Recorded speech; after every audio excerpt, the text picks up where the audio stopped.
La democracia moderna enfrenta una crisis existencial que combina desafíos internos de legitimidad, representación, eficacia y el avance del autoritarismo y populismo en el mundo, con nuevas presiones externas como el avance de organizaciones transnacionales y el poder corporativo de las Big Tech o de otros conglomerados habidos y por haber.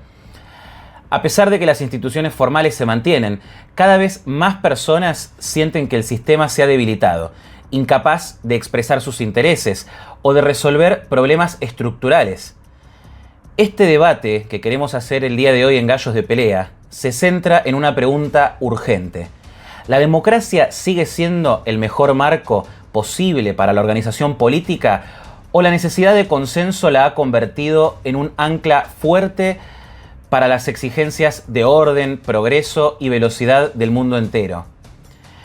Aquí exploraremos si la crisis se debe a deformaciones históricas, demagogia, partidocracia, polarización también, ¿por qué no?, que es uno de los males de nuestro tiempo, o si las fuerzas emergentes, organismos supranacionales, las Big Tech, modelos tecnocráticos exitosos, como es el caso de China, nos obligan a pensar en una profunda reforma del sistema o incluso en alternativas post-democráticas. El objetivo es un análisis frontal y balanceado de las debilidades y también de la vitalidad del sistema, y los riesgos que implica reemplazarlo por soluciones que prometen eficiencia, pero que pueden conducir a la catástrofe. Estamos de vuelta aquí en un debate de Gallos de Pelea, el canal en el que hacemos de traducir un panorama cada vez más complejo, cada vez un mundo más desordenado, nuestra tarea de todos los días. Programa tras programa te traemos distintas visiones para explicar, o intentar explicar, mejor dicho, los fenómenos que están pasando en este mundo que tenemos enfrente, para que todos, tanto ustedes como nosotros, podamos aprender a surfear la ola de cambios, de transformaciones, de entropía que fagocita nuestras sociedades y que podamos proponernos cada uno una solución distinta a los problemas y las oportunidades que se nos presentan.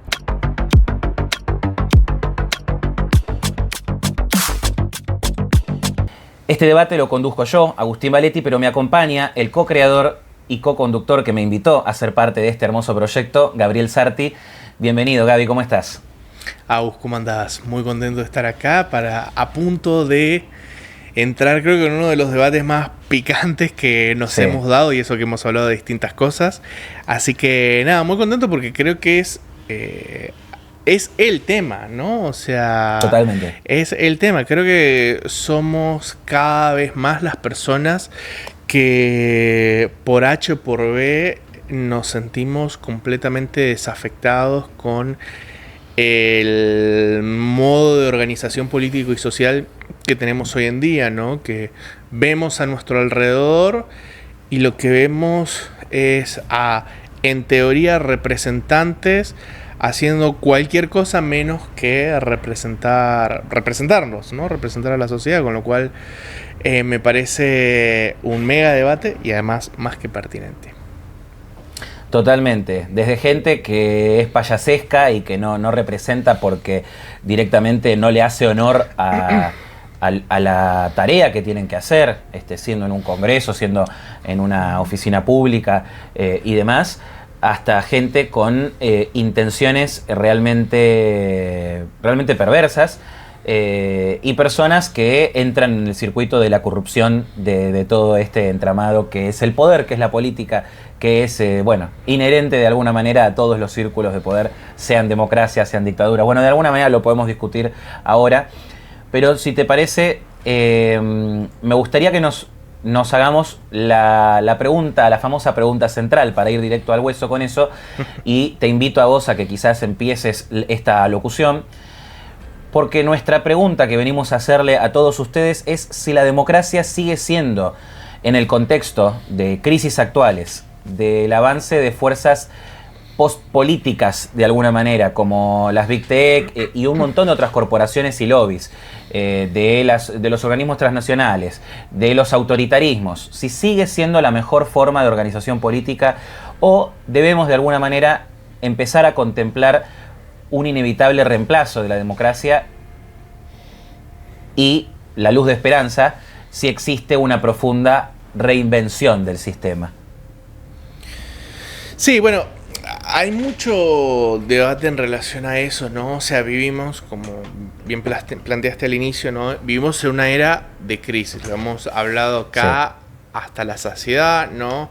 O sea, el mundo post guerras mundiales, ese nacido en el Acuerdo de Yalta en 1945, pareciera estar llegando a su fin. Nosotros pusimos ese inicio de fin o ese inicio del ecotono en la crisis del 2008 y que sigue a nuestros días. Por el contrario, lejos de parecer estabilizarse, creo que cada vez el mundo se vuelve en un lugar más convulso precisamente por ese derrumbe de un sistema político, económico, social, en vísperas o en espera de que nazca aquello que lo va a suplantar, que por lo visto, pues nada, se está demorando.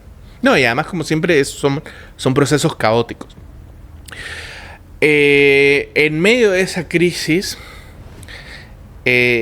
obviamente, frente al éxito económico de naciones como China, o incluso más occidentales, si se quiere, como es el caso de Singapur, ha empezado a haber ese debate de, siendo que estamos pasando crisis y en Occidente no somos capaces de resolver esas crisis, mientras que gobiernos autocráticos sí parecieran, por lo menos a priori, de todas formas, eso es otra cosa de discusión, ¿no?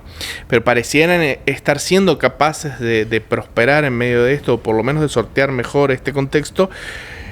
La solución no será movernos hacia gobiernos más verticales, más autocráticos, con menos deliberación. No se da, a mi entender, esta discusión o esta narrativa en donde pareciera ser que la deliberación, el debate, es un elemento que nos está imposibilitando en Occidente a avanzar en ciertas direcciones.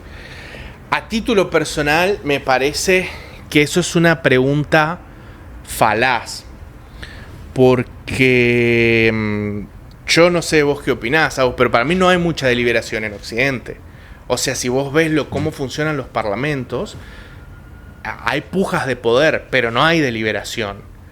O sea, los partidos políticos no, por más de que nosotros seamos democracia, que en efecto, bueno, podríamos discutir si lo somos o no, porque en teoría nuestro sistema político es repúblicas representativas, no es democracia.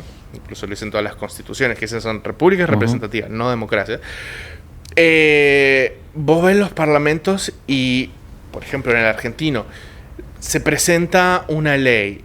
El kirchnerismo o los diputados kirchneristas no están viendo a ver con los diputados libertarios a ver cómo se puede llegar a un consenso para que esa ley que se presente siente mejor en la sociedad y entonces los argentinos puedan vivir mejor, o qué decir acá España, ¿no? El PSOE presenta una ley y entonces el PP...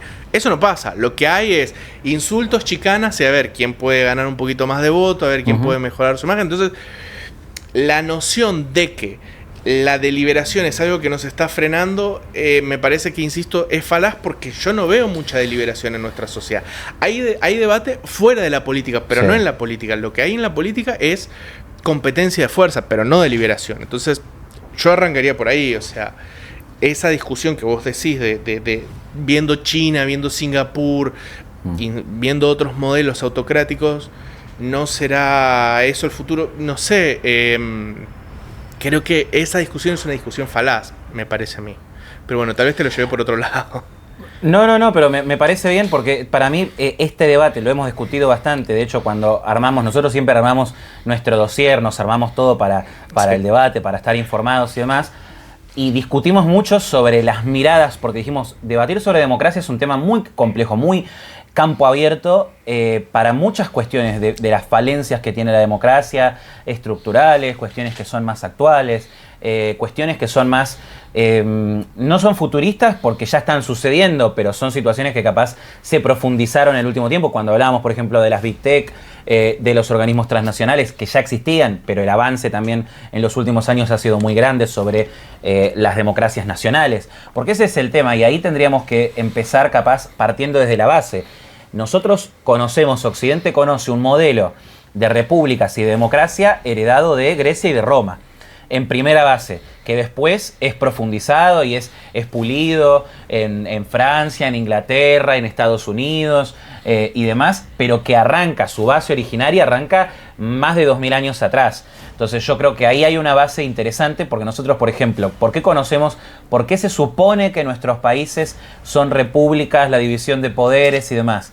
Porque hace más de 2000 años también teníamos el ejemplo de democracias plenas o en un sentido todavía más puro, con sus grandes falencias y su degeneración total hacia la demagogia y después hacia regímenes más tiránicos y demás. Bueno, eso lo hemos visto a lo largo de la historia de nuestras democracias, aún con repúblicas, como un proceso de intermediario. De alguna manera, nosotros tenemos en Occidente democracias que las intermedia la república y república que las intermedia la democracia. De alguna manera entre las dos se intentan intermediar, porque la república en realidad lo que intenta reunir, ya lo sabemos, de vuelta, yéndonos más de 2000 años para atrás, de historia de Occidente, intenta reunir a la figura del monarca, del rey, de la oligarquía y del ágora. Y de alguna manera ahí nosotros tenemos esa visión occidental de hoy en día de el presidente o primer ministro con un parlamento o una cámara de diputados, de senadores, con también las cortes, representando siempre, recordemos que las cortes intentaban representar al viejo poder, al del viejo orden después de la Revolución Francesa. O sea, bueno, todas esas cosas, toda esa herencia tiene peso, tiene su peso y llega hasta la actualidad de distintas maneras. En principio podemos darnos cuenta de que la idea de los pesos y contrapesos para intentar frenar la degeneración de la democracia en populismos, demagogia y totalitarismos no ha funcionado. O sea, hemos visto países tener sistemas recontra institucionales, recontra republicanos y ordenados, degenerarse paso a paso hacia el populismo más duro, hacia la tiranía más dura. Entonces, y eso lo hemos visto a lo largo de la historia. Nosotros hablábamos hace un rato de consensos después de la posguerra, de la Segunda Guerra Mundial. Bueno, hace nada estamos hablando de una de las tiranías más graves surgidas en el mundo. Y también así, dentro de este contexto hemos visto el auge de populismos. Nuestra región, por ejemplo, cuando hablamos nosotros dos que somos de Argentina, vos en España, pero yo en Argentina, digo, pero nuestra región originaria, Latinoamérica, Hispanoamérica, es una región que ha sufrido el caudillismo, que ha sufrido los populismos de izquierda, populismos de derecha también alguna que otra vez, y el populismo de derecha que hoy en día también los movimientos progresistas los empiezan a ver en el mundo y también se alertan de ese populismo y ven que hay distintas formas de hacer populismo, que bueno, la distinción que a veces hacemos acá de populismo, si lo hablamos desde un sentido más estricto, ideológico de la doctrina superpopulista ya directamente te termina llevando más hacia la izquierda, más hacia el estatismo, pero también en un sentido amplio, en lo comunicacional, en lo de crear en cómo se conforman los enemigos y demás, podemos ver también populismos de derechas, podemos ver otras distintas representaciones que rozan también el autoritarismo o que coquetean, que buscan coquetear con el autoritarismo, como de alguna manera lo vemos representado en líderes como Donald Trump, que adrede intenta parecerse más que a los líderes de Occidente, a los típicos líderes de Occidente, que bueno, a mi juicio también en algún punto, pero después habría que ver cómo eso se administra, ¿no? El juicio de Occidente, decir, che, los líderes estos en realidad son los que están manejando el declive de Occidente, los que están entregando Occidente, bueno, me quiero parecer a los líderes de Oriente. O sea, Trump en un punto también se adelantó a esta discusión de la cuestión del sistema democrático y dijo, che, en realidad, y se fue chinificando. Y después tenemos la cumbre. No, es que esto también se deriva del debate que tuvimos la otra vez, cuando hablamos del conflicto entre China y Estados Unidos en qué iba a terminar todo esto. yo creo que también en el de Trump, cuando hablamos de Trump, si estaba traicionando a MAGA, en cómo se estaba manejando y demás, bueno, Trump de alguna manera se quiere parecer a Putin, se quiere parecer a Xi Jinping, se quiere parecer a Kim Jong-un. ¿Por qué? Porque ve en ellos la amenaza directa a los Estados Unidos y plantea que para confrontar, él es fuego con fuego, para confrontar el avance de los chinos tengo que ser un líder más fuerte, incluso dentro de un sistema republicano democrático con pesos y contrapesos, con limitación de los mandatos. Por eso juega y tensiona todo el tiempo con eso, porque su búsqueda está en el parecerse lo más posible a eso. Y tenemos la reunión, por ejemplo, de hace poco de Trump con los chinos, en los que va con los capitanes de la industria de las tecnológicas, o sea, muy parecido ya al esquema chino en el que estábamos acostumbrados a un presidente con todo su esquema de corporaciones que son directamente dominadas, les tiene de la correa el presidente de China, el líder de China. Lo mismo, bueno, Trump, aunque ahí estaría el debate de si el que tiene la correa es el presidente o si los que tienen la correa en realidad son los de las corporaciones. Bueno, ese es un debate también de los que van a surgir acá en esta conversación. Tratando de ir, porque eso es lo que siempre intentamos al principio, ya tratar de ir bien al hueso, tratando de ir a esta pregunta central y tratando de hacer una primera aproximación de una respuesta de este planteo, de si sigue la democracia en el contexto de crisis actuales, el avance de fuerzas postpolíticas. A mí me parece muy interesante usar ese término de postpolíticas porque es a lo que van ese tipo de corporaciones y lo vamos a repasar más adelante. Estamos hablando de Big Tech, por ejemplo, y también de organismos supranacionales que pasan por encima de las democracias locales. Pasa en Europa, pasa en América Latina, pasa en distintas partes del mundo.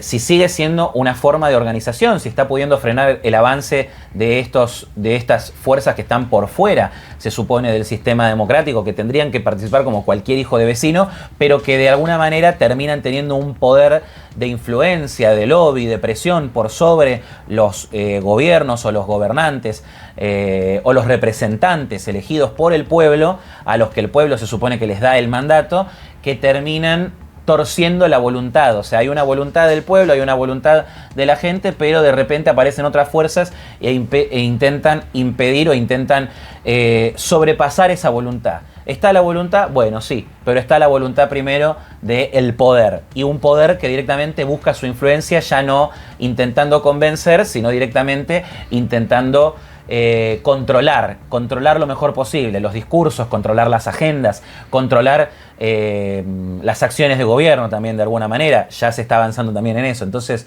y después nos surge esa pregunta que decíamos recién: ¿es inevitable el reemplazo de la democracia? ¿Se puede reinventar la democracia como la conocemos? Bueno, yo adelanto mi postura. Yo creo que la democracia tiene infinidad de falencias y de críticas. Infinidad, porque justamente nos permite eso. Pero la democracia es, después de miles de años de historia, el único sistema que hemos conocido para poder medianamente regularnos de una manera lo más civilizada posible. Yo creo que esas cosas se pueden mejorar, también yo creo de alguna manera que la historia es cíclica. Y que así como siempre la democracia degeneró de alguna manera en autoritarismos, los autoritarismos en algún momento dieron luz a periodos de paz y democracia después de que se terminan, porque todo autoritarismo en algún momento termina siendo vencido. Entonces, de alguna manera creo que así como hoy quizás vivimos un tiempo muy convulso, rigido por organismos que quieren sobrepasar la democracia, también viviremos tiempos, o nuestros hijos lo harán, se vivirán tiempos en los que se vuelva a un sistema más ordenado y más justo, de alguna manera, lo más justo posible. Porque creo que igual los errores de la democracia son eternos, son imposibles de solventar, porque la democracia intenta solventar ya de por sí errores que son inherentes del ejercicio del poder. porque ese es el meollo del asunto. El poder nunca va a querer pedir permiso, el poder nunca va a querer consultar las cosas en 20.000 mayorías. El problema es que hacemos estas convenciones, ya hacemos una convención democrática, republicana, institucional y demás, con concesiones, porque decimos la alternativa es peor, que es la autodestrucción entre las distintas fuerzas que rigen al poder. Entonces, lo que pasa es que hay diferencias. A veces las fuerzas que están en el poder estaban más distribuidas, de alguna manera, y a veces las fuerzas que están en el poder son tres tipos que dicen no nos matemos entre nosotros, repartamos todo lo que hay que repartir entre nosotros. Y se pelean entre ellos de una manera cada vez más liviana, porque total, después al final del día pueden ser ganadores entre menos. Y cuantos menos ganadores son, más se lleva cada uno. Bueno, cierro hasta acá y te dejo también para seguir esta conversa. Sí, bueno, mira, vos mencionabas lo de de que el mundo es cíclico. Yo en eso comparto plenamente. No, la historia lo han mostrado pensadores y escritores como Peter Churchill, ¿no? Entre tantos otros, ¿no? De cómo las sociedades ascienden, caen, vuelven a subir, etcétera. Y bueno, y Aristóteles planteaba, ¿no? Cómo también en una dinámica cíclica, que primero está la monarquía, que es el gobierno del uno, pero es un gobierno es un uno virtuoso que gobierna sobre los demás, que después degenera en tiranía, después vuelve una etapa de virtuosismo en donde ya no es uno, sino que son los mejores, que es la aristocracia, que degenera en una oligarquía. Ya no son los mejores, sino los que logran captar el poder, y eso vuelve una etapa de virtuosismo en donde ya no es el gobierno de los mejores, sino de todos, del pueblo, que es la democracia, que degenera en demagogia y que vuelve en un cierre del círculo a la monarquía, ¿no? Que es una instancia virtuosa de la organización social. Vos hablaste de las Big Techs, de las organizaciones transnacionales y demás. Yo creo que todas esas cosas, a ver, sin lugar a dudas, las presiones... Bueno, a mí personalmente las organizaciones transnacionales, no sé, tal vez porque soy un poco descreído, además, no es algo que me asuste. Lo veo, por ejemplo, acá, viviendo en España, ¿no? Acá hay muchos, sobre todo en la derecha, pero también en la izquierda, los sectores más extremos. Muchos detractores de Europa dicen, no, es que claro, Europa ha arrastrado a España abajo y demás. Y yo lo que veo acá en España, pero también lo veía en Argentina con los vínculos con el Fondo Monetario Internacional y todas esas organizaciones, es que al final del día tienen poder y demás, no me cabe ninguna duda, pero los daños y los problemas que atraviesa la gente de a pie, altos impuestos, hiperregulación, élites enquistadas que se convierten en mafias y todas esas cosas, son problemas que nacen, cuyo origen está dentro del país, no en fuerzas exógenas que vienen e imponen una agenda, y entonces tenés el pobre político que trata de representar al pueblo, pero viene el Fondo Monetario, el perverso Fondo Monetario Internacional, y le impone un perverso ajuste. O sea, eso me parece que es más relato, propaganda de políticos que no saben gestionar bien sus naciones. Fíjate, es lo que decían, la retórica que utilizaba el kirchnerismo y todo el socialismo del siglo XXI cuando se mandaban cagadas. ¿Qué era? No, es el FMI, el Banco Mundial, etcétera, que nos están presionando, pero nosotros acá resistimos. Pero claro, como tenemos que resistir, nuestras economías se ven deterioradas, cuando en realidad todo, insisto, esas penurias que pasaban en esas sociedades se debía más porque los gobiernos eran una basura. Eso no niega, obviamente, el hecho de que hoy en día tengamos empresas, lo hablábamos antes de grabar, ¿no? Empresas como Amazon, Tesla, demás, y personas, Bezos, Mark Zuckerberg, Elon Musk, que tienen un dinero o tiene un valor similar a de países como el de España. Creo que Amazon vale más que España, que el PBI de España, ¿no? Con lo cual, obviamente, eso es un valor asociado al valor de las acciones. Y si los tipos ponen que el día de mañana venden todo, el precio de las acciones cae, con lo cual no sería exactamente el valor de... Pero no importa, o sea, lo que quiere decir es que tiene un huevo de guita, punto. Sí. Y tenés el caso de tipos como... el de... Siempre me confundo. El de Peter Thiel, que es el de No es Anthropic, que es Palantir. El Palantir. Que compró unos terrenos, creo que era en Honduras, o no me acuerdo, un país de Centroamérica. Le vamos a pedir al editor si puede poner la noticia por acá, que compró para hacer una ciudad que no paga impuestos y demás. Sí.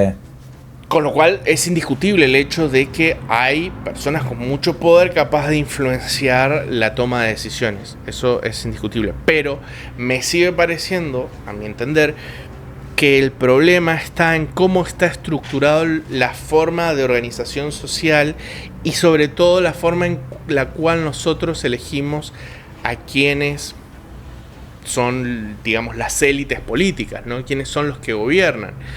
Yo, a título personal, yo me acuerdo en la elección, un video que se viralizó un montón, vos te debes acordar, en la elección entre la última elección presidencial de Argentina, el video ese del Pelado Trebuch. Para los que no conocen, el Pelado Trebuch es un periodista argentino muy famoso, que salió a entrevistar gente en la calle para preguntarle a quién iban a votar. El de lo de la reta.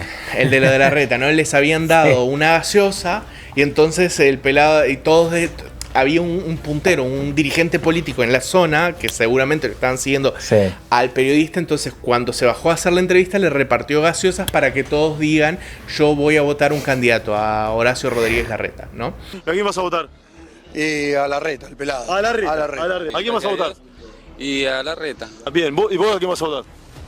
También Larreta. ¿Larreta? A Larreta, al pelado Larreta. A Larreta, mira vos. Sí. Y vos decís, o sea, imagínate la energía, el tiempo, el esfuerzo y el dinero que están invirtiendo los políticos en convencer personas, en salir en televisión, en que haya alguien parado frente a un notero y decir: yo voy a votar a Larreta, en lugar de resolver, en el caso de Argentina, la inflación, tomar medidas que son impopulares pero que son necesarias, en mejorar los salarios de la gente, en resolver el problema de la vivienda, que es un problema que pasa en Argentina pero que está pasando a nivel global, resolver el problema del empleo. O sea, hoy las juventudes, salvo, no sé, en Asia, en Occidente, están teniendo unos problemas enormes para establecerse como adultos, porque o no encuentran trabajo, o si encuentran son mal pagos, y si son más o menos pagos son precarios, entonces no saben si se pueden independizar o no. O sea, tienen un montón de problemas. ¿Y en qué invierten su tiempo, energía y recursos los políticos? En repartir mirindas, perdón por la marca, no nos están patrocinando, para decir que son... ¿Entendés el problema? Entonces, para mí hay un problema estructural que va más de fondo, que es más de fondo de si simplemente hay élites económicas, empresariales que quieren influir, o organizaciones transnacionales que son capaces de empujar el barómetro a la hora de decidir ciertas políticas. Para mí hay una cuestión estructural de cómo está armado el sistema, que me parece que inexorablemente nos lleva a resultados negativos, ¿no? Voy más allá. Fíjate también en esas elecciones, la cantidad de personas que cuando iban los noteros a preguntarle a quiénes iban a votar, ¿Qué decían? Los candidatos eran Larreta, Milei, Bullrich y Massa. Y muchos decían, no, yo voy a votar a Cristina. Entonces el tipo, a Cristina Kirchner, ¿no? Quien había sido, para aquellos que no sean argentinos, Sí. aquella que había sido presidenta en Argentina. Y decían, no, pero es que Cristina Kirchner no es candidata. Ah, bueno, entonces voy a votar a Milei, que es la antítesis de Cristina Kirchner. Con lo cual ahí te das cuenta que, claro, entonces esta gente vota cualquier cosa. ¿Quién es tu candidato? Mi candidato ahora mismo es Cristina. Mira. Pero Cristina no se presenta, ¿No entonces. se presenta? Milei entonces. Venimos con la murga a apoyar acá a Cristina. ¿Qué candidato te gusta? Sí, me gusta Cristina. Cristina no se presenta, decime un candidato. Milei. Milei. Milei. Milei. Sí. ¿De Cristina Milei? Sí. Y el valor del voto se va al tacho. Entonces, de nuevo, para mí Sí. no es una cuestión, como dice la frase, no hay que señalar el pecador sino el pecado. Para mí no es un problema de que ese tipo... No, es que para mí hay muchos problemas de cómo está armado el sistema actual de organización Sí. política que inexorablemente nos va a llevar a elegir demagogos, a elegir tipos que están pensando todo el tiempo. Es que además hay otra cosa, mira, lo dice Bruce Bueno de Mezquita en su libro El Manual del Dictador, libro espectacular que se lo recomiendo a todo el mundo, si lo pueden conseguir, que lo compren, porque es una puta locura. El laburo de un político al final del día no es solucionar los problemas, y lo sabemos nosotros que trabajamos un tiempo en esto. O sea, el trabajo de los políticos no es solucionar los problemas de la gente, sino ganar elecciones. Porque esa es la forma en que se mantienen en el poder. Y para ganar elecciones tienen que polarizar, muchas veces tienen que no solucionar los problemas para que los sigan eligiendo. O sea, es una estructura muy siniestra. Entonces, me parece a mí, ¿no? Antes de preocuparnos, que es un problema, del Foro Económico Mundial, de si la Unión Europea toma decisiones o no, de si von der Leyen, antes de todo eso, me parece que hay un problema mucho más de fondo, que es, ¿por qué armamos un sistema en donde los representantes tienen el incentivo, o el verdadero incentivo de los representantes no es mejorar la sociedad en la que viven, sino ganar elecciones cueste lo que cueste? Eso me parece que es el gran problema actual y que está teniendo unas ramificaciones enormes. Doy un último ejemplo. Acá en España y en toda Europa y en Argentina también, uno de los grandísimos problemas que hay es que las jubilaciones, el sistema jubilatorio está completamente quebrado. Y eso está destruyendo la economía y sobre todo está afectando a los más jóvenes. La crisis de vivienda, la crisis laboral, en gran medida se ve a eso porque hay que aumentar los impuestos para pagar a los jubilados. Acá en España, por ejemplo, pero también pasa en muchos países de Europa, en los últimos años el poder adquisitivo de las personas estoy tirando número de memoria, pero ponerle de más 50 aumentó por encima de la inflación, mientras que el de los 30 para abajo se desplomó, pero se recontra desplomó, ¿no? Con lo cual hay una brecha económica entre las dos generaciones que van en líneas completamente desconectadas. Bueno, eso, la única solución que tiene, por dolorosa que sea, es desarmando el sistema de pensiones y pasándolo uno de capitalización y lo que sea. Y eso no se hace y se destroza todo el entramado económico, social, etcétera, simplemente porque eso es electoralmente suicida. Entonces no se resuelven los problemas estructurales que tiene la sociedad, que por muy doloroso que sea, y no niego lo traumático que será eso cuando se haga, porque en algún momento se hará, pero no se hace simplemente por un cálculo electoral, no porque esto le vaya a hacer bien o no a la sociedad en la que estamos viviendo, no, simplemente por una cuestión electoral. Entonces vuelvo a lo que te decía antes.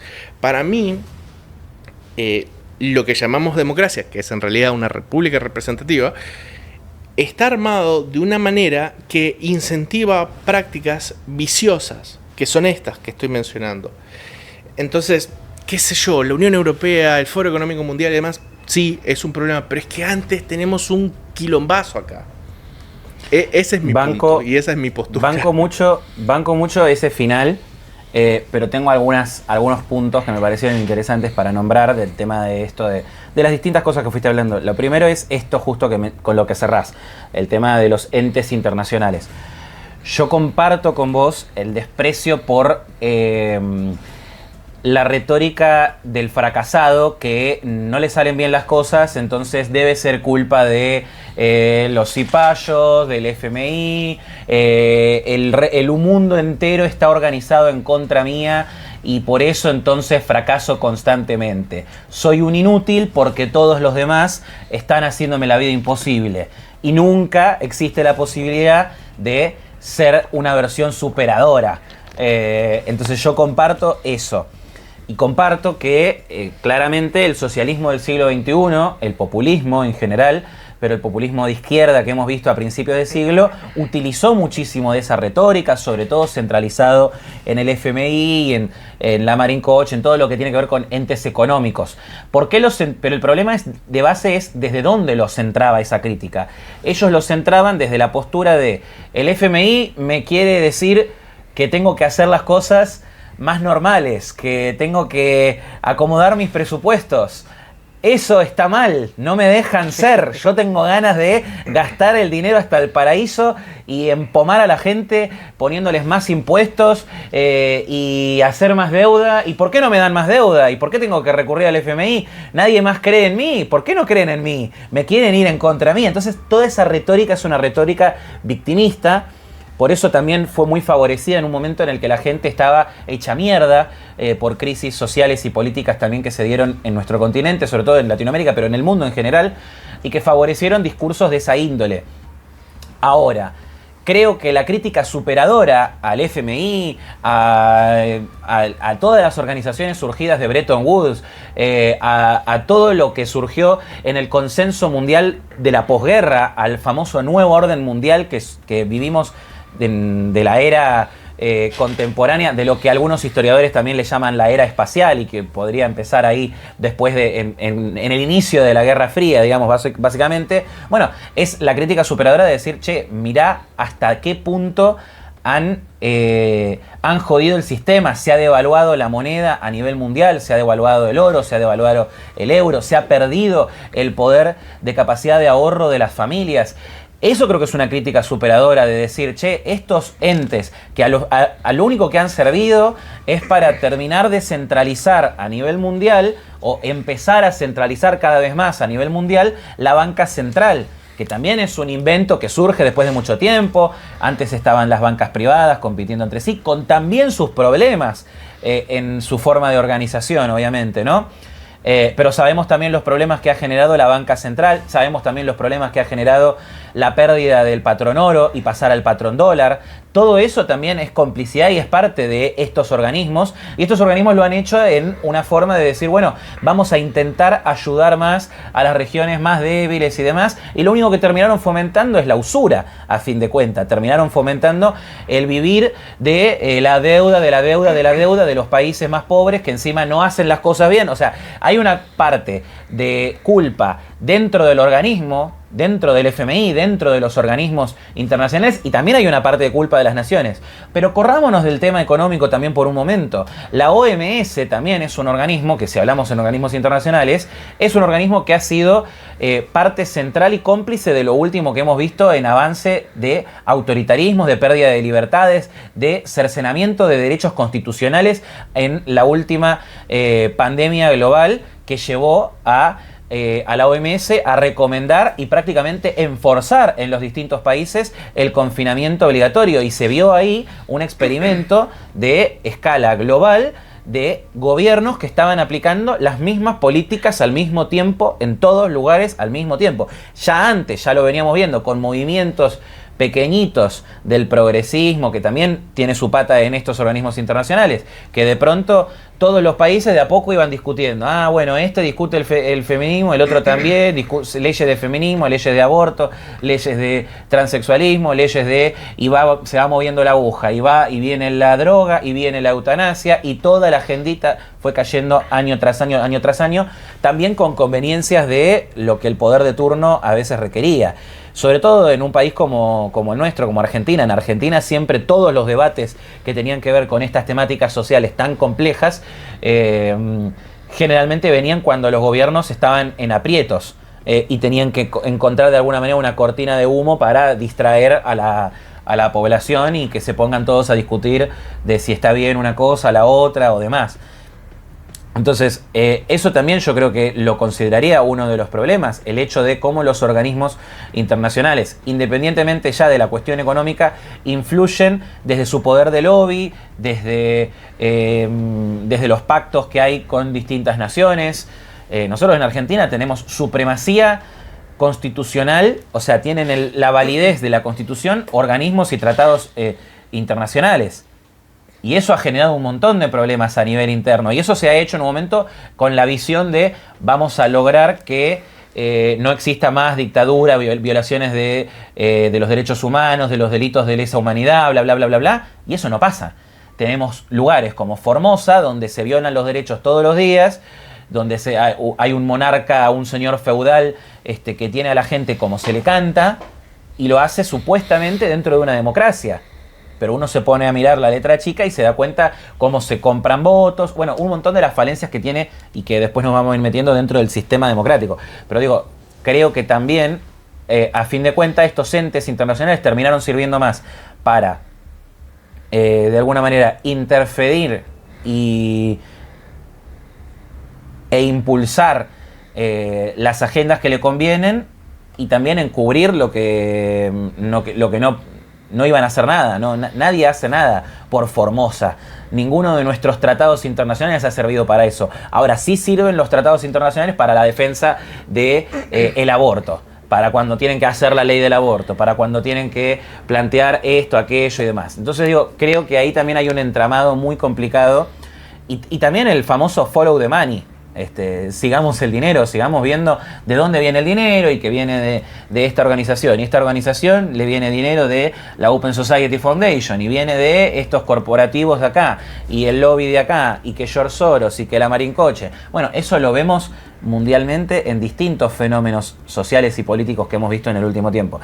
Después creo que también hay una falencia, pues vos decís lo del tema de, bueno, tendríamos que buscar una alternativa.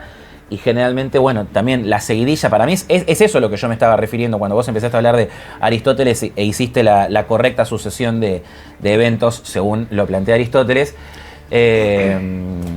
A veces se ha dado así, a veces se han dado saltos drásticos de uno a otro igual en la historia de la humanidad, dicho sea de paso. Y a veces nos hemos salteado totalmente la etapa del monarca bueno. ¿No?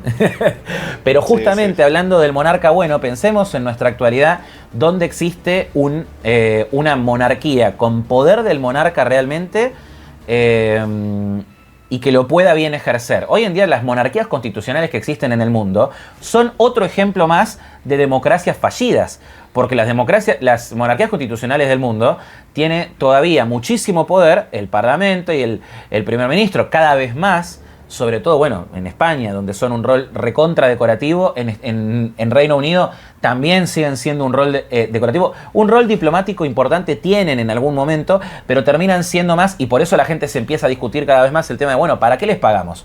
Porque son importantes a nivel idiosincrático y cultural de esos países, porque son una representación nacional, son símbolos patrios. O sea, el monarca, el rey, es un símbolo patrio.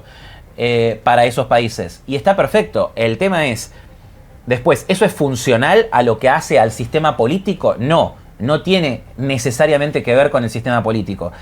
Y entonces tenemos distintos descalabres que pueden haber dependiendo de cuánto interfiera o no el rey y que generalmente no puede interferir mucho. Entonces las monarquías constitucionales de nuestro tiempo son otro ejemplo de democracias fallidas.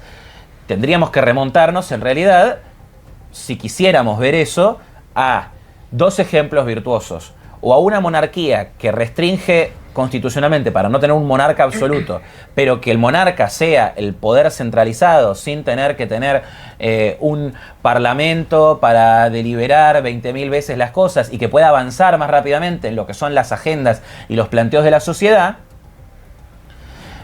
o en el modelo del monarca electo, del presidencialismo, que el presidencialismo se ha deteriorado en todo el mundo, incluso en Estados Unidos. Inclusive en donde prácticamente nace o se le da mayor fuerza al presidencialismo, que es Estados Unidos. Argentina, que es un país que deriva su constitución directamente de Estados Unidos, el presidencialismo ya no existe como tal. Hoy vivimos con un presidente que, para el modelo presidencialista de la democracia, debía ser un cuasi monarca, un monarca elegido. Un rol ejecutivo que iba a ser un presidente que iba a tener atribuciones para que pueda ejercer el poder. Pero cada vez está más limitado por el Congreso, por las Cortes, por un montón de reformas. La reforma del 94 de la Constitución de la Argentina ha terminado de reconfigurar al sistema argentino en un sistema semipresidencialista. Entonces el poder cuasi monarca del presidente se fue deteriorando. Esas cuestiones también ayudan a deteriorar el poder y el peso de la democracia para mí. Y esas tienen que ver más con la organización del sistema político que con el ejercicio de, o sea, con cómo está organizado de por sí. Eso por un lado. Después, por otro lado, creo que, para resumir estos puntos que estuve planteando, creo que el problema es que en el siglo XX nacen muchos de los problemas que estamos viendo hoy en día, que son problemas de índole de el consenso que ha habido global en torno al Estado presente, al comillas Estado presente, a la expansión del Estado por sobre la sociedad, y a la vez este nuevo orden mundial benefactor que iba a tener una maraña de organismos pulpo, uno para la economía, otro para la cultura, otro para la educación, otro para los derechos humanos, otro para esto, para lo otro, y que todos de alguna manera iban a ayudar a la cooperación internacional, iban a mantener la paz, y la paz no se ha mantenido. Han habido un montón de conflictos bélicos en nuestro tiempo. Todos los días estamos ante la amenaza de la tercera. Todos los días hacemos un video de se viene la tercera, ya me tienen harto con la tercera, porque se sabe que la tercera es la guerra que termina todas las guerras. Se dice que la Tercera Guerra Mundial va a ser la guerra que en realidad termine por, cuando se la configure como tal, cuando países enteros sean unos otros y terminen de alguna manera conglomerándose unos por un lado, otros por el otro, busquen la destrucción del otro, terminarán llevando a la destrucción de la humanidad entera con la capacidad de destrucción que tiene hoy en día la humanidad, y los distintos gobiernos, sean del bando en el que terminen siendo, siempre va a haber un bando que va a tener armamento nuclear y que va a tener la capacidad de la destrucción total del mundo como lo conocemos. Que es una de las razones, esa, y no ninguna de las otras razones, porque algunos podrán decir, no, pero el mundo del nuevo orden social es el que nos trajo la paz. Y eso es una tomada de pelo. El mundo que conocemos, la democracia a nivel mundial, la expansión de la democracia a nivel mundial y la paz como la conocemos, que permite, o sea, primero tiene que haber paz y después encima una expansión de la democracia como la conocemos, eso existe gracias a que se tiró Hiroshima y Nagasaki, con lo cruel que es eso. Eso ya debate para otro tema, pero también es parte central. ¿Por qué lo menciono así como una nota al pie, digamos? Porque algunos dirán, no, pero en realidad son los organismos internacionales los que han mantenido la paz. Y la paz únicamente se ha mantenido porque se sabe que de un lado y del otro existe la capacidad de destrucción total. Porque todavía no ha llegado el genio o idiota que sea tan loco como para terminar avanzando en ese sentido. Ni siquiera los más ridículos autócratas de nuestro tiempo han llegado al punto de decir, toco el botón rojo. El problema está en la intermediación. Por eso también me parece importante meter el tema de las Big Tech no como un fenómeno nuevo en el sentido del poder de las corporaciones sobre el poder político, sobre el presidente, sobre los diputados. O sea, la democracia más importante del mundo, Estados Unidos, tiene todo un Congreso de la Nación que todos tienen un interés distinto, todos tienen un lobby distinto, de empresas farmacéuticas, de empresas de las armas, unos son los señores de la guerra del Congreso, todos tienen un lobby distinto al que responden de alguna manera, entonces no es algo nuevo el tema del poder de las Big Tech sobre el gobierno. El problema está en que las grandes corporaciones tecnológicas lo que le acercan al poder político de hoy en día es la capacidad de controlar y de definir a la población mucho antes de que la población pueda darse cuenta. Por eso lo mencionamos en la pregunta central como una fuerza post-política. Es una fuerza que intenta superseder los consensos democráticos, intenta pasar por encima de las votaciones, de las deliberaciones, de que la sociedad referéndum. ¿Para qué queremos un referéndum si podemos empezar a meter en el algoritmo propaganda y propaganda para que la gente use esto, use aquello, se piense esto, se piense lo otro? Y también están a la mano estos dos entes que yo estoy mencionando, Big Tech, corporaciones de las Big Tech y sus algoritmos, y el avance del globalismo. Si bien a veces chocan, porque sabemos, ya metiéndonos más en un hilado fino, lo que hemos hablado a veces, Peter Thiel, el conglomerado de Silicon Valley, que quiere ir hacia una especie de empresas nacionalistas con Estados Unidos y que respondan a los intereses de Estados Unidos. Pero esas empresas de Silicon Valley, hasta hace no mucho, eran empresas que su interés estaba más alineado con el de el famoso, como se le quiere decir, la entelequia del globalismo, la agenda progresista, la agenda de los organismos supranacionales. Fíjate lo que dice la Organización Mundial de la Salud. Te censuramos la noticia porque la Organización Mundial de la Salud nos dice que esto no está chequeado. Bueno, o sea, estaba, digamos, alineado hasta hace no mucho, y de alguna manera se puede decir que todo es una disputa de poder entre dos entes pospolíticos, como son las grandes corporaciones tecnológicas y como es también los organismos supranacionales, con distintos intereses también repartidos entre los organismos supranacionales, no como una entelequia única, no como el globalismo y que de ahí es una sola persona, no sé, George Soros negociando con Peter Thiel, no, sino como distintos actores dentro de los organismos supranacionales y dentro de las Big Tech y dentro de otras corporaciones también habidas y por haber, de las típicas, de las que ya conocemos, de las farmacéuticas, de las armas y demás, que también influencian y que intermedian y que interceden en los consensos democráticos y en la forma de ejercer el sistema político que nosotros conocemos hoy en día como repúblicas con democracia como forma de intermediación. Bueno. Sí, a ver, es que yo creo que acá hay dos cosas que obviamente van de la mano, ¿no? O sea, por un lado está la discusión acerca de cuáles son las élites de cada momento que pueden interceder e influenciar en el debate público y en la toma de decisiones. Y yo creo que en ese sentido, bueno, obviamente hoy son las Big Techs, y su capacidad de influencia evidentemente es muy superadora a la que tenían otras élites o grupos organizados en el pasado, porque bueno, las herramientas con las que hoy cuentan son más potentes, aunque también vale decir que las herramientas que cuenta la sociedad para hacer frente a esa propaganda también son más potentes. Entonces, pues, yo no sería tan pesimista, por lo menos con respecto a eso. Pero yo creo que, como decía al inicio, yo creo que antes de eso, nosotros tenemos un problema mucho más grande, porque vos cuando empezaste esto, planteaste una cosa que para mí es el quid de la cuestión, que es que son cada vez más las personas que no se sientan representados por los líderes. O sea, fíjate la baja participación en partidos políticos, en organizaciones políticas y demás. O sea, hay una desafección masiva por parte de la sociedad para con la política. Y a mi entender, eso no se debe porque la gente simplemente pasa de la política porque tiene cosas más interesantes que hacer. Que también, ¿no?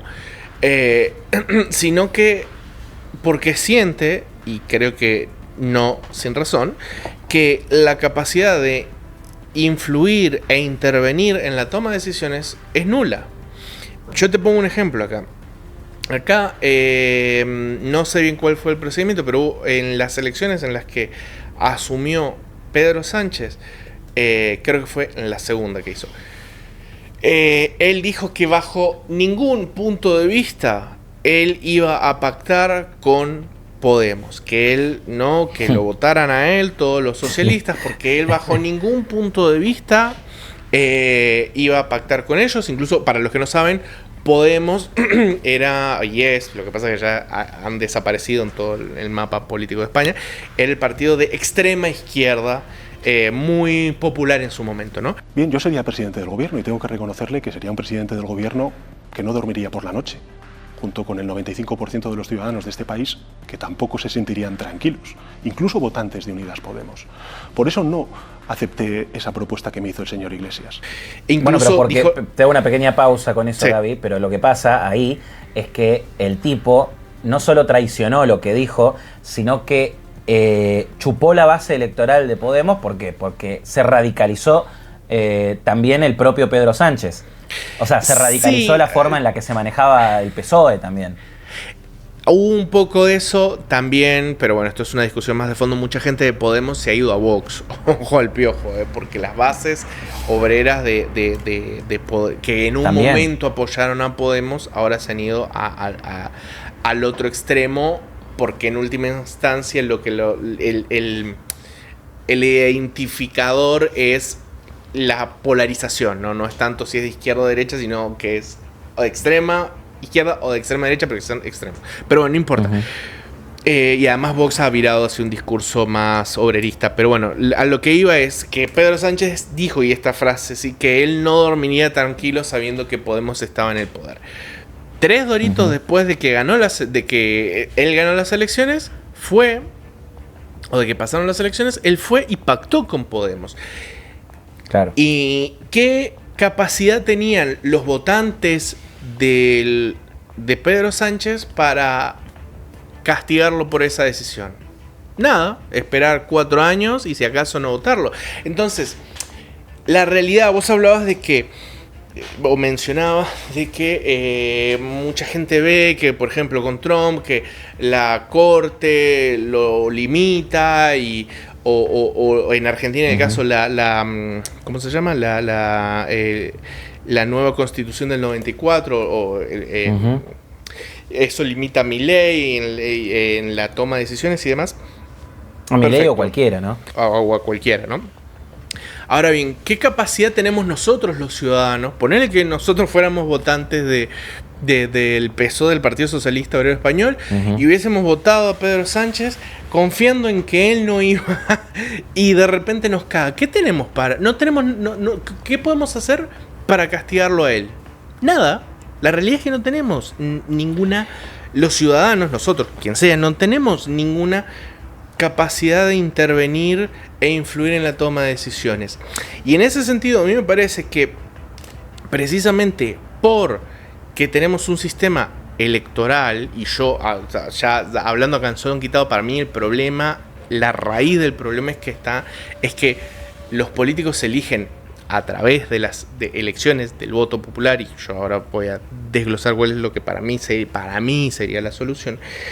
Eso ha llevado y lleva a que, por un lado, los políticos se profesionalicen, lo vemos en todos lados, ¿no? O sea, gente que se dedica exclusivamente a la política y por extensión entra en estas dinámicas en donde su trabajo no es solucionar problemas, sino ganar elecciones o conseguir puestos o ayudar a que el de arriba gane elecciones para que te pongan en algún carguito. Sí. No, porque ese es el trabajo real del político, no solucionar problemas.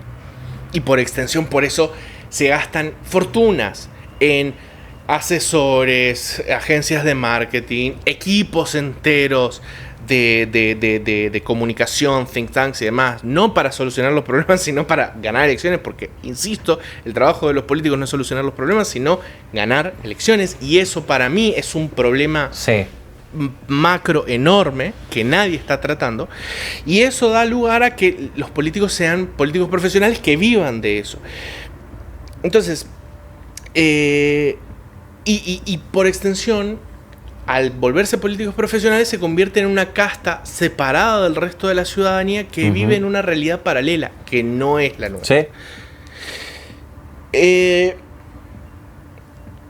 Por eso, y volviendo a lo que decía, para mí una opción No digo que sea, pero una opción para solucionar esto, porque me parece que es muy grave y que da pie a todo eso que vos mencionás, a que existan los Peter Thiel, pero también en su pasado los Rockefeller y todas estas élites que interceden en la toma de decisiones, que vos decís que interceden en la toma de decisiones de la voluntad popular. Para mí lo que deciden los políticos no es voluntad popular, porque al final terminan haciendo lo que se les sale de los huevos. Antes de decir lo que a mí me parece, fíjate, Milei ganó en gran medida bajo la promesa de dolarizar. Si te toca ser presidente, ¿estás en condiciones de dolarizar la economía? Absolutamente sí. Hoy es factible dolarizar. ¿Dolarizar es que fuéramos un cajero y sacaríamos dólares del cajero? Exactamente. Empezaríamos a hacer transacciones en dólares, por ejemplo. Y ojo, yo considero que Milei está haciendo un gran trabajo a nivel económico, a pesar de que es un cachivache, hay gente bastante oscura dando vuelta por ahí, pero hay que reconocer al César lo que es del César. O sea, ha bajado la inflación, está reactivando la economía, hay muchas cosas que está haciendo mal. Pero, digamos, si yo hubiese sido de todas esas personas que hablando de entrevistas, que entrevistaban el pelado Trebuch en la calle, decía, no, yo voy a votar a Milei porque va a dolarizar y voy a cobrar en dólares. O sea, me cagaron olímpicamente. O sea, estamos al año 3 del mandato y ¿dónde están los dólares? ¿Por qué sigo cobrando pesos? Ahí vos, en ese ejemplo, o sea, justo Milei también había dicho también, si bien él insistió bastante con que podía llegar a dolarizar en 2 años, alguna vez dijo en 1 año, alguna vez dijo en 3 años, él siempre igual decía, tengo que hacer varias reformas para poder avanzar en otras. Entonces, si yo no puedo con unas, no voy a avanzar en otras. Fíjate, también hay otras que quedan pendientes todavía hoy. El otro día lo hablábamos con un amigo, la reforma tributaria, cómo queda pendiente, todavía para tal vez fines de este año, pero se van dando otras mini reformas tributarias en el medio. Queda la reforma previsional, el gobierno, por ejemplo, le dijo al FMI que le está presionando porque haga la reforma previsional, porque es un desconche el sistema argentino, como todo el resto del mundo, y Milei dice, capaz que la hacemos después de las elecciones. Después del segundo mandato. Pero es que ¿entendés? Es que ese es el problema, boludo. No puede ser que todo dependa a ver si ganamos. Estamos todos con el chiquitaje a ver si ganamos o sea, eso es lo que nos jode a las naciones occidentales. Estamos en esa cosa que es una pelotudez, boludo. Es de un chiquitaje. O sea, estamos todo el tiempo ahí midiendo cuánto sacamos, pagando fortuna, porque la guita que usan los políticos es la guita que nosotros generamos, que vos, que yo, que mi esposo, que todos nosotros generamos, y se la gastan en esa mierda a ver si ganan. Che, y si cambio el discurso, y si menciono jóvenes, y si hacemos un videito para TikTok. Entonces, toda la energía que se está gastando en esa bosta, que no sirve de nada y que no resuelve ningún problema. Entonces, para mí, ahí está el problema. Y por eso, empecemos a proponer. Mi propuesta es muy sencillo. No se vota nada más, no se votan los cargos públicos, se eligen por sorteo. Y a la bosta. O sea, querés ser político, perfecto, presentate, pero no, o sea, no hace falta ni que te prometas nada, porque nadie te va a votar, es por sorteo. Y se acabó, y ahí eliminás los programas electorales que igual no sirven de nada, porque decime vos un programa electoral que se haya cumplido alguna vez en la vida. Te voy a decir una cosa de lo que decís, que me parece genial, porque eso realmente existe. No me acuerdo qué nombre tiene, pero existe ese planteo. ¿Cómo? Sortitocracia. No, eso parece una democracia de Cositorto. Es que esto era lo que se hacía. Un chanta argentino, les recuerdo a la gente por si no lo saben. Es que esto era lo que se hacía en Atenas, o sea, la Atenas dorada, la Atenas de Platón, Aristóteles, Sócrates, la Atenas que todos conocemos, no hacían votación y entonces salía uno y decía, yo te regalo planes, yo le voy a subir a los jubilados. No, vos te presentabas y como cargo público tenías que pasar un examen previamente, no cualquiera podía presentarse. Es que ese es el tema, la derivación de las dos derivaciones que se me ocurren ya de eso.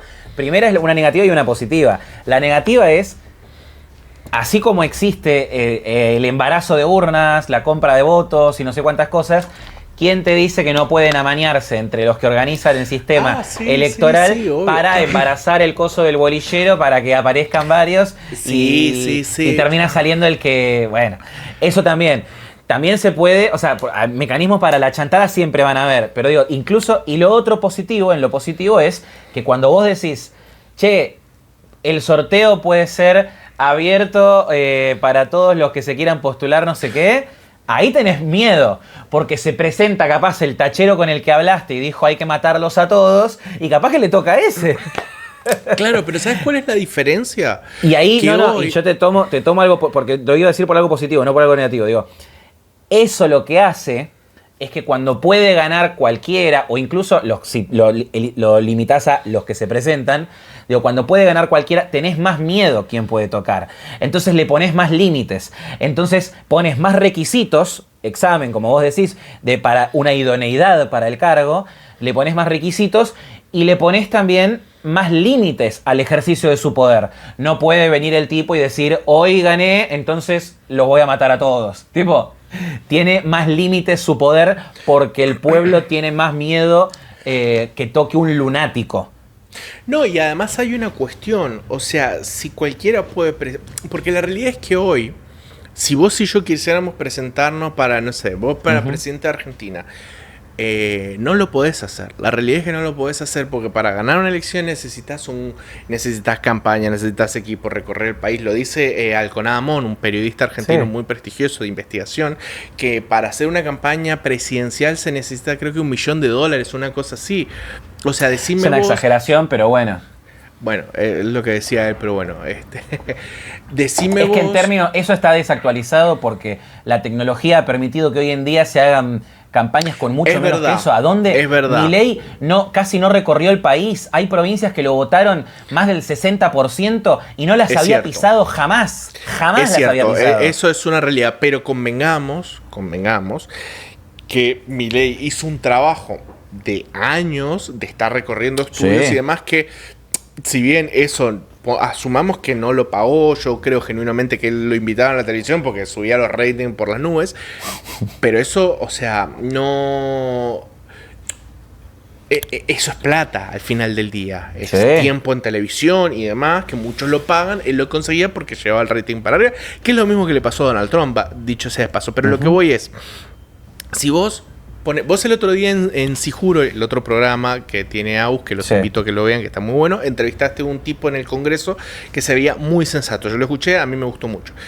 Ese tipo jamás podría ser presidente, porque no tiene los recursos, no tiene el equipo y no tiene el dinero. Y sin embargo se lo ve un tipo muchísimo más sensato que cualquiera de los papanatas que hemos tenido en el siglo XX. Sacá Milei si querés para no entrar en diatribas. Pero que... Los Kirchner, ni qué decir. Que Macri, que la verdad, o sea, con los globitos y el otro Durán Barba con el pelo teñido, era una vergüenza. Que Alberto Fernández, bueno, es que eso, cualquier cosa, ¿entendés? Y ese tipo no tiene ninguna posibilidad. ¿Por qué? Porque no tiene el dinero, no tiene el equipo, etc. Entonces, a mí me parece que el tema de hacer las elecciones por sorteo es una herramienta que permite que todos los que estamos de verdad interesados en la política, no los que entrevista, de nuevo cito al pelado Trebuque en la calle y dice, yo voto a Cristina, y dice, no, pero es que Cristina no entra, no, sino la gente que de verdad esté interesada se pueda anotar ahí y pueda ejercer un cargo, y eso, a mi entender, creo que llevaría inexorablemente a que, ponele, si vos sos elegido, lo que vas a tratar, porque además no sabés cuándo más vas a volver a entrar, entonces no entras en esa lógica de político y entonces voy a hacer para ganar la próxima elección. No, ¿en qué vas a estar pensando? Bueno, tengo 4 años para arreglar cosas, ¿qué voy a tratar de arreglar? Por lo menos lo que a mí me interese. Mi calle está rota, bueno, voy a trabajar para que arreglen mi calle, para que pongan luz. ¿Qué me jode a mí? Bueno, los impuestos, porque como sé que en 4 años es muy probable que no vuelva a ocupar este puesto y voy a volver a mi vida de ciudadano normal, pues ¿qué cosas me joden? Los impuestos, bueno, los bajo. Que en el hospital tal no hay camilla, bueno, voy a tratar de conseguir, ¿entendés? De resolver cosas de verdad, y no estar en esa pelotudez de el chiquitaje, de hacer mediciones y hacer políticas para que me voten, etcétera. De nuevo, volviendo, fíjate lo que vos en la entrevista del otro día, y ahora te doy la palabra ya para ir cerrando, el tipo decía porque vos le preguntaste si Milei podía ganar o no en su opinión, y el tipo decía que bueno, que depende de si suelta un poquito más el ajuste o no, si la gente lo va a votar. O sea, de nuevo, estamos todos atrapados en esta lógica de la votación, que es, de nuevo, la demagogia. Es la demagogia, es la versión degenerada o viciosa de la democracia que planteaba Aristóteles en sus textos, ¿no? Por eso, volviendo a lo que vos decías, ¿no? Estas Big Tech, Peter Thiel, el Foro Económico Mundial, el globalismo, ¿no? Eso son élites que están pululando ahí. Ahora son estas, antes han habido otras, y además cada nación tiene sus élites luchando por acaparar poder. Sin embargo, me parece que detrás, o sea, eso es una cosa, pero es que antes de eso tenemos un problema mucho más corrosivo, que además se puede solucionar, a mi entender, más fácil, porque es un problema de sistemas e incentivos, ¿entendés? Creo que el sistema que tenemos actualmente conduce a unos incentivos muy dañinos, muy tóxicos. Estoy muy de acuerdo. Mirá, a mí el planteo que vos hacés, yo no pensé que ibas a ir por ahí. Yo de hecho pensé que, porque en un momento con algunas de las cosas que vos... Yo le cuento a la gente, digo, nosotros hablamos más o menos de los temas que vamos a hablar, pero tratamos de no quemar las balas. La idea es confrontarnos con qué es lo que piensa el otro e ir descubriéndolo todo también en el debate, como ustedes lo hacen también. Eso es para nosotros lo más enriquecedor. Y yo pensé que en realidad ibas a ir más por el lado de que ahora que la tecnología avance y que entonces que todos voten desde el celular y el ágora masiva súper degenerada y no sé qué, y dije, no, ese es un problema. Pero no, fuiste por un lado muy interesante, me sorprendió para bien, porque me encantó muchísimo la idea, sobre todo porque es una idea que yo ya la he leído otras veces, te digo que tiene un nombre, tiene distintos planteos, el tema es nunca se ha aplicado, que yo recuerde, en la edad moderna, contemporánea, digamos, en nuestras repúblicas constitucionales, democráticas, como las conocemos, no ha existido un sistema así, y para mí eso es una visión extremadamente superadora del funcionamiento actual del sistema político. Tiene un montón de riesgos, del amañamiento del sistema también y de un montón de cosas, sí, por supuesto, como todo directamente, pero creo que por lo menos a priori de base es una idea que me parece superadora por el hecho ya de por sí de decir, no nos vamos a estar centrando en la campaña, sino en la idea. Viendo este tipo, ok, ¿qué idea plantea? ¿Qué trae? ¿Con qué lo trabaja? Y aparte de por sí, que antes tengas un examen de idoneidad. Ahora, yo creo que eso, yo te voy a hacer mi planteo que es más llevado, si querés... terrenal. Más llevado a tierra a lo que creo que es más posible que podríamos llegar a conseguir en los próximos, no sé, 20 años, quizás a nivel mundial se puede llegar a consensos similares a estos, porque algunos sí los hemos vivido en Occidente, algunos se viven de lo que voy a mencionar, pero con ciertas notas en el medio que terminan de frenar. Para mí, por ejemplo, Estados Unidos no es así. Estados Unidos siempre tuvo 4 años con posibilidad de una reelección. A la segunda te vas a tu casa, no importa si hubo una elección en el medio. Eso estuvo bastante ordenado y bien, pero yo creo que era superador todavía el sistema argentino de antes. El sistema constitucional argentino de antes, hablando, por ejemplo, lo principal que a todos nos aqueja, el Poder Ejecutivo, el presidente. Después hablamos de todo lo demás, pero tiene que ver igual un poco con todo. El sistema constitucional argentino de la democracia era de 6 años sin posibilidad de reelección en una primera instancia directamente. No había la posibilidad de reelección. Y yo creo que eso es lo que tiene que, en el caso de Argentina, volver, en el caso del mundo, instaurarse, con un énfasis excesivo en los límites a la reelección de los funcionarios, de los congresistas, de todo.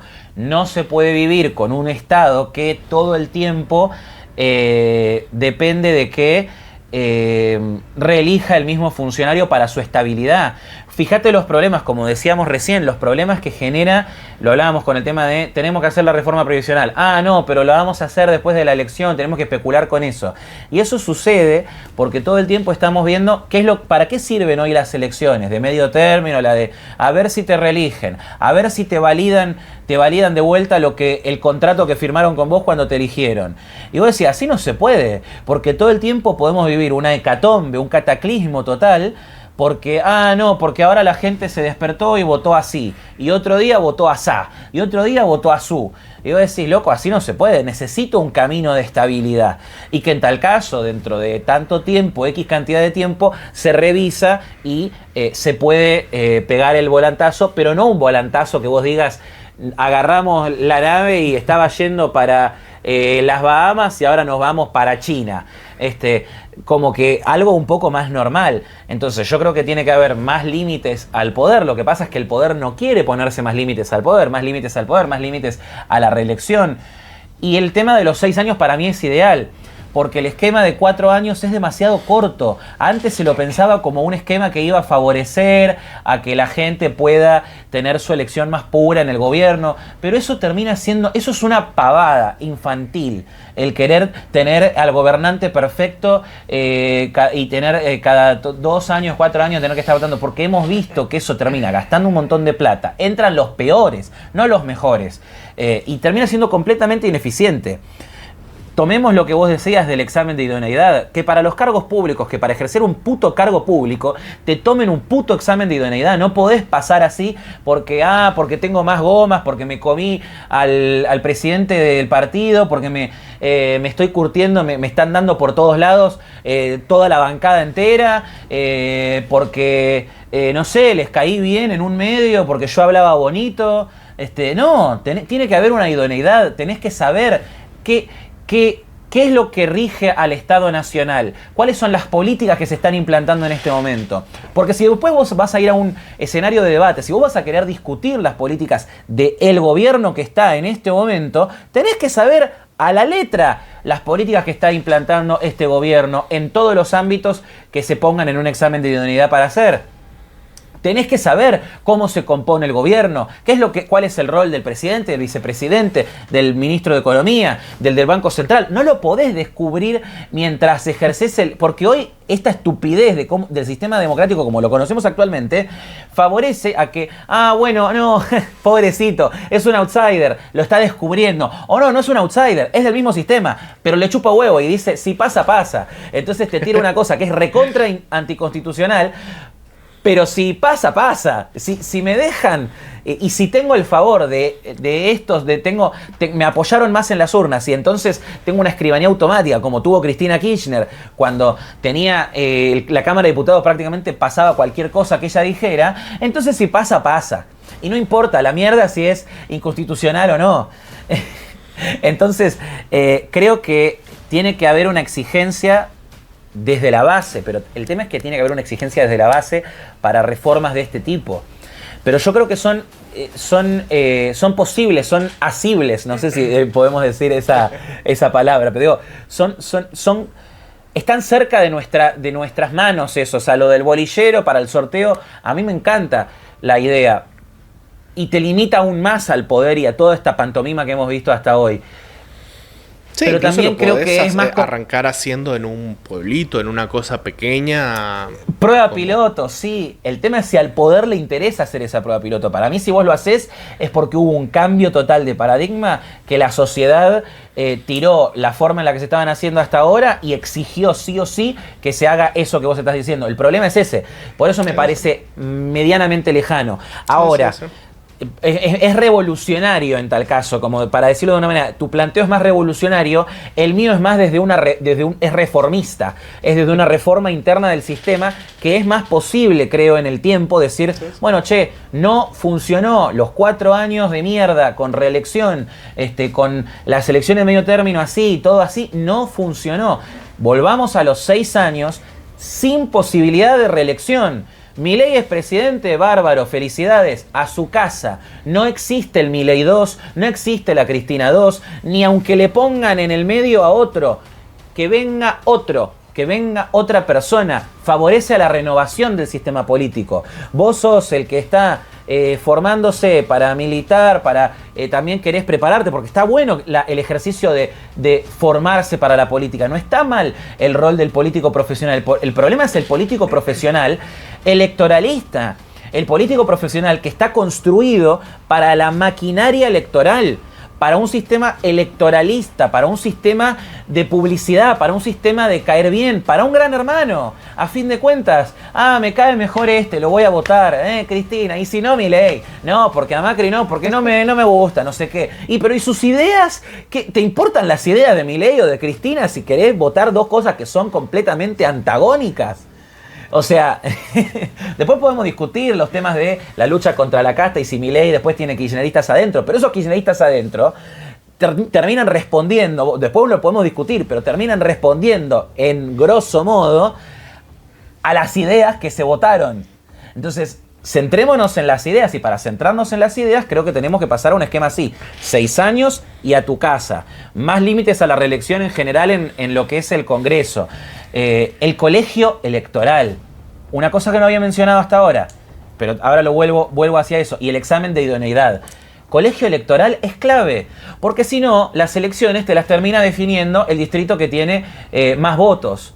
Te la define el conurbano en el caso de Argentina, cuando pasamos al voto popular. El colegio electoral para mí es una forma de intermediar y para asegurar que el político tenga que salir y hacer campaña, sea digital, sea presencial, sea lo que sea. Las formas de hacer campaña pueden ir cambiando, pero el colegio electoral obliga a las personas, a los que quieren competir por un cargo público elegible, los obliga a responder a las necesidades de distintas partes de su país.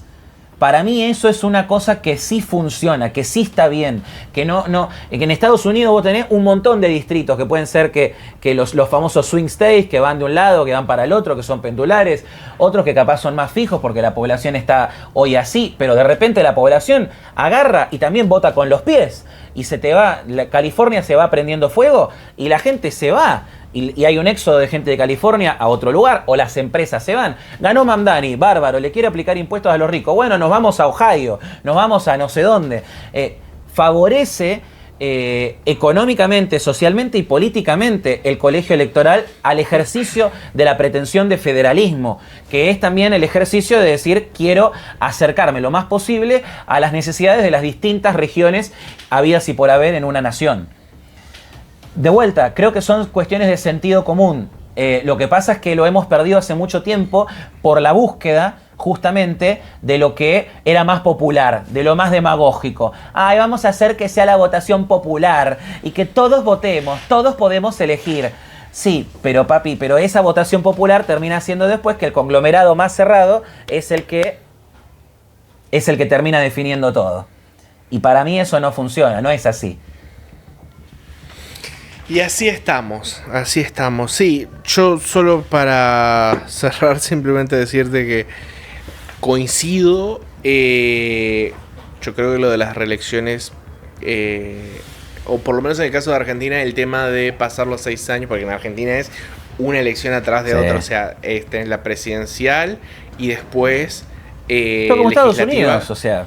Claro, como en Estados Unidos, ¿no? Pero lo del 6 años yo sé que se ha planteado mucho en Argentina y yo creo que le haría un poco de bien, pero tampoco creo que termine de resolver. Por eso yo ya directamente voy a una cosa completamente extrema, porque fíjate, en México tiene la cuestión, tiene un sistema de 6 años sin reelección y lo que se ha terminado dando allá es un sistema de política partidocrática, o sea, no tenés un candidato, pero es el partido, ¿no? Y entonces el presidente o el diputado o quien sea no está pensando tanto en si lo van a reelegir a él, pero sí tiene una presión para hacer las cosas para que se reelija el partido. Entonces yo te voy a defender eso igual, porque más allá de que tiene sus problemas y también se tienen que resolver los problemas de lo partidocrático, hoy tal vez hacemos una segunda parte en algún otro momento, pero para no extenderlo más no lo vamos a llegar. Pero a mi entender, un sistema partidocrático, si bien tiene un montón de problemas, es infinitamente superador a lo que vivimos hoy en día. Hoy vivimos un sistema de coalicionista, No sé si tiene otro término más perfecto, más de la ciencia política, que en este momento no lo retengo, no lo recuerdo, pero digo, el sistema de las coaliciones ha favorecido a el político fabricado como una caja de cartón para vender en televisión. Un Macri que te viene y te habla todo y está recontra coacheado. Y Macri no es lo peor, digamos. Lo peor son todos los demás que vienen después y que vienen súper más coacheados y son como un robotito que les podés poner les podés poner un chip, el chip que quieras, ¿eh? Y el mejor ejemplo es Larreta, porque Larreta es el político tecnócrata vendido a la gente como lo que quieras. Un día le pones este chip más de izquierda, socialista, otro día le pones una centroderecha no sé qué, otro día le pones el peronista, otro día esto, lo que quieras podés hacer. El chip Swiftie.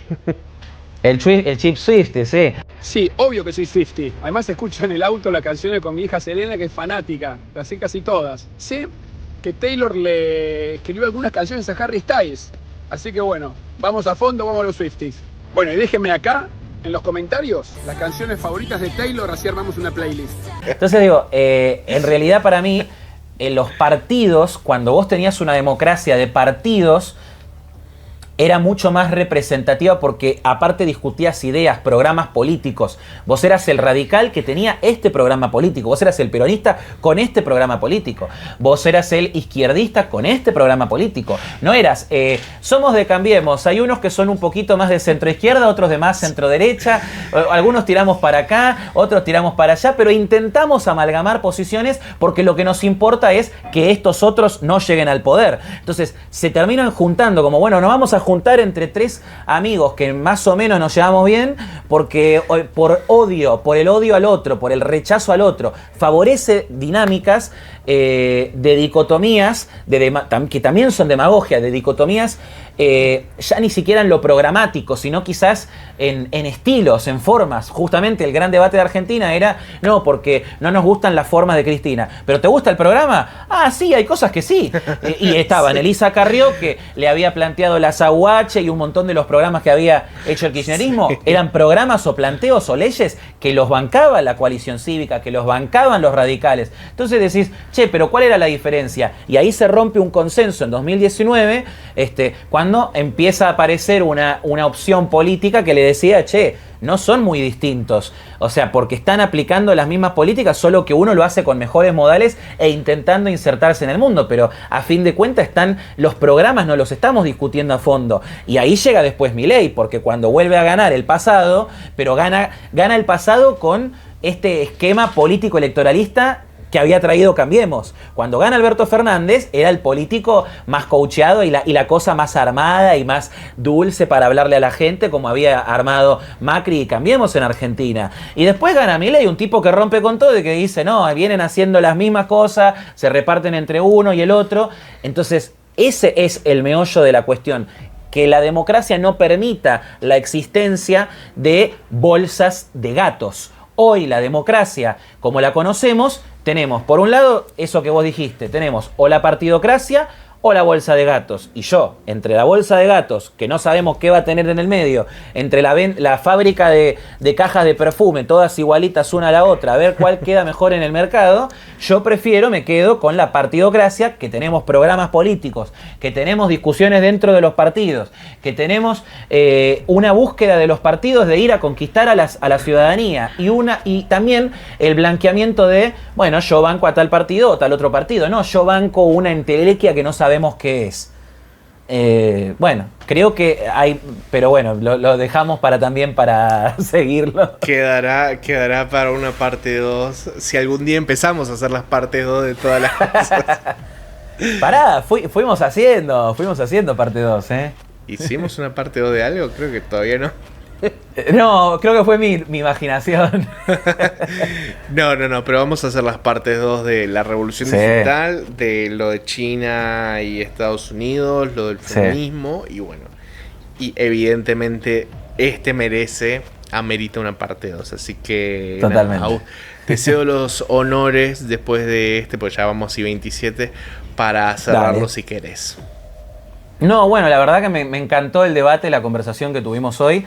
Espero que a los que nos están viendo también les haya gustado mucho y les haya surgido más preguntas y planteos, porque ese es el tema.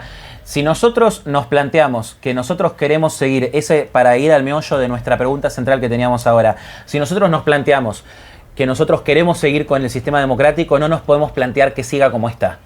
Sabemos que tiene un montón de falencias desde la representación, desde cómo le pone frente a entes post-políticos, como decíamos, como las Big Tech, como el globalismo, como cualquier otro lobby, las farmacéuticas, las armas, el rubro tal, de los industriales tales, de los del campo tales. Bueno, todo eso de alguna manera tenemos que por lo menos preguntarnos. No nos podemos quedar de brazos cruzados, porque lo que más favorece a la democracia es que la mantengamos viva, que nos cuestionemos cómo está funcionando, cómo se puede mejorar, no sé, o incluso saquemos la democracia. Nuestro sistema político necesita que lo mantengamos vivo, que no nos quedemos pasivos en nuestras casas y salgamos cuando nos dicen que tenemos que salir, porque eso no es democracia.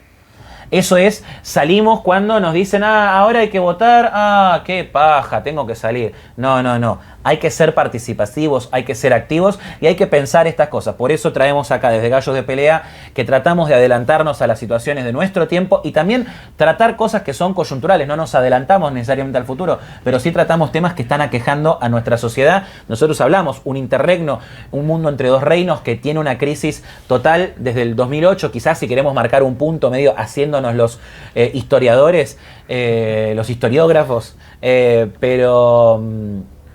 pero que de alguna manera se viene viendo hace mucho tiempo y que cada vez va más en decadencia. Entonces, si queremos plantearnos el mundo que viene, tenemos que empezar a cuestionárnoslo para después poder cuestionarlo en comunidad, con nuestra familia, con la gente que nos rodea, con nuestras comunidades, con nuestros amigos y, a fin de cuentas, en la participación ciudadana. Sin eso, no hay cambios. No hay cambios y se mantiene todo como está. Entonces, para eso, ¿para qué poronga sirvió la democracia? Perdónenme la mala palabra. Entonces, si quieren que la democracia sirva, o si quieren que el sistema político sirva a los intereses de la ciudadanía y no a los intereses de otras personas, tenemos que participar. Esa es la base. Tenemos que pensar, tenemos que producir y tenemos que participar. Bueno, Gaby, fue un placer hablar esto contigo. Espero los comentarios de las personas aquí debajo en el video. Espero que todos se pongan a comentar qué les parece, cómo creen que puede ser la solución para enfrentar los males de nuestro tiempo, pero también los males viejos de la democracia en el mundo. Y cómo se puede mejorar en tal caso o cuál es el sistema superador. Y les recuerdo que nos sigan en nuestras redes sociales, Agustín Valetti en todas las redes sociales, a Gaby solamente en X, es más ermitaño, Gabriel Sarti S. Igual lo pueden ver acá abajo, y que vayan a ver los otros videos. Los invitamos a Gallo de Pelea. Y ahí sí me gustaría que hagas más el cierre vos con nuestro nuevo lema, con nuestra nueva nueva expresión. Es verdad, para que no me lo acuerdo. Yo sí me lo acuerdo, bueno, lo digo yo. Pero bueno, los volvemos a invitar a todos. Les recuerdo, estamos en Gallos de Pelea, que simplemente y nada más nos proponemos hacer esto que decimos acá, que es el fin de una era contado en tiempo real. Cierto. Lo estamos contando, lo estamos pensando, lo estamos debatiendo y los invitamos a ustedes a hacer lo mismo para en algún momento terminar con el fin de una era, porque la era en algún momento tiene que finalizar y en algún momento tiene que comenzar la otra. Entonces tenemos que darle forma a esa nueva era y eso es a lo que los invitamos realmente desde acá. Bienvenidos.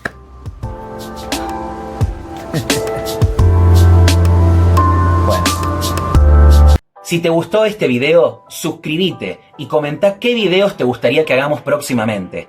Acá vas a encontrar videos que hicimos antes, donde intentamos explicar un mundo tan cambiante al que se hace difícil seguirle el ritmo. Para entender y anticiparse a lo que se viene, sumate a nuestro canal, sumate a Gallos de Pelea. Aquí nadie sale ileso.